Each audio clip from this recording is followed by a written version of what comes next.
চলে এসেছি বাবা ধর্মরাজের মন্দিরে। প্রথমে মন্দির দিয়েই কিন্তু ভিডিওটা স্টার্ট করলাম আমি। আর শুভ কাজটা আমি প্রথমে বাবা ধর্মরাজকে পুজো দিয়েই শুরু করেছি। আর আজকের এই নিউজটা আমি যেটা তোমাদের সাথে শেয়ার করব, ওটাও কিন্তু বাবা ধর্মরাজের ভিডিও থেকে আমি শুরু করে তোমাদেরকে জানাবো।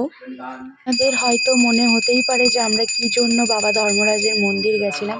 এটা হচ্ছে পুবড়া অন্ডালের কাছেই একটা মন্দির, যেখানে আমার বর দেখি হয়েছিল আর কি। আমার শাশুড়ি মা এখানেই দেখিয়েছিলেন। তো ওই মন্দিরে আমাদের দেওয়া আর কি। তো ওখানে কিন্তু প্রথমে আমরা পুজো দিতে চলে গেছি। দেখতেই পাচ্ছ তোমরা, অনেকটা সকাল সকালই গেছিলাম। এখানে কিন্তু আমাদের ফাইনালি পুজো দেওয়া কমপ্লিট।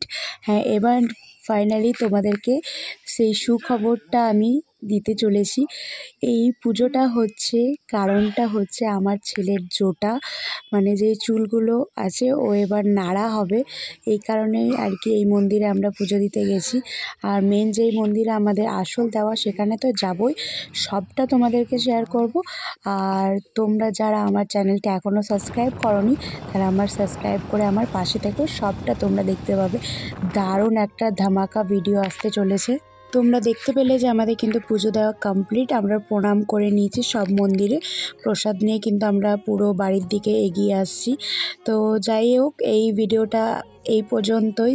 তো দেখা হবে আবার নতুন কোনো ভিডিওর সাথে।